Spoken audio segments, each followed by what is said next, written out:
بہت عرصے پہلے کی بات ہے کہ ملک ایران میں ایک سوداگر رہتا تھا جس کے پاس ایک بہت ہی خوبصورت طوطا تھا۔ سوداگر یہ طوطا ہندوستان کے جنگل سے پکڑ کر لایا تھا۔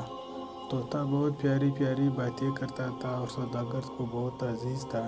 ایک مرتبہ سوداگر کو تجارت کے سلسلے میں ہندوستان جانا پڑا۔ سفر پر جانے سے قبل وہ پنجرے کے پاس گیا اور طوطے سے کہنے لگا، پیارے طوطے، میں تمہارے وطن ہندوستان جا رہا ہوں۔ وہاں میرا گزر اسی جنگل سے ہوگا جہاں تمہارے ساتھی رہتے تھے۔ اگر تم انہیں کوئی پیغام دینا چاہتے ہو تو بتا دو۔ طوطے نے جواب دیا کہ مالک، آپ میرے دوستوں کو صرف اتنا کہہ دو کہ وہ بڑے مزے سے وطن کے جنگل میں رہتے ہیں، آزاد فضاؤں میں سانس لے رہے ہیں، مگر میں بدنصیب وطن سے دور اس پنجرے میں بند اس سے ملنے کے لیے تڑپ رہا ہوں۔ جب سوداگر ہندوستان پہنچا تو اپنے قافلے کے ہمراہ اس کا گزر اسی جنگل سے ہوا جہاں طوطے کے دوست رہتے تھے۔ وہاں بہت سے خوبصورت طوطے درختوں پر بیٹھے تھے۔ انہیں دیکھ کر سوداگر کو اپنے طوطے کا پیغام یاد آ گیا اور اس نے بلند آواز میں انہیں پیغام سنا دیا۔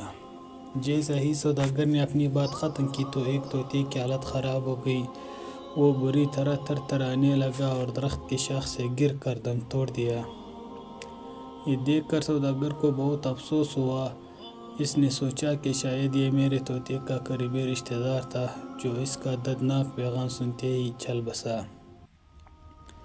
جب سوداگر اپنے وطن پہنچا تو اس نے اپنے طوطے کو اس کے رشتہ دار کی موت کا حال بیان کیا۔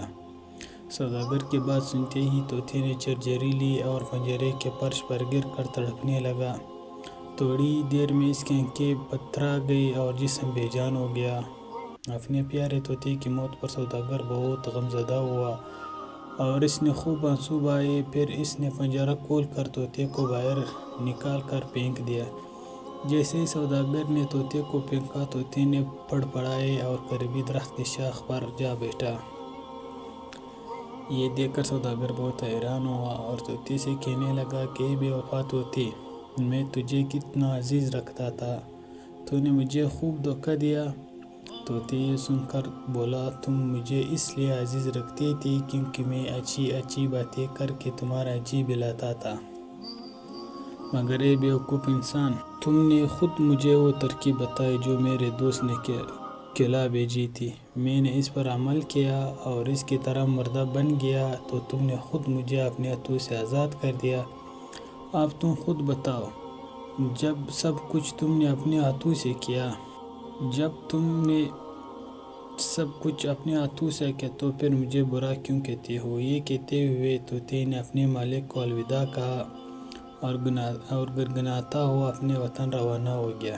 پیارے دوستو، آزادی ایک بہت بڑی نعمت ہے اور اللہ پاک کا خاص فضل و کرم ہے کہ ہم ایک آزاد ملک میں پیدا ہوئے۔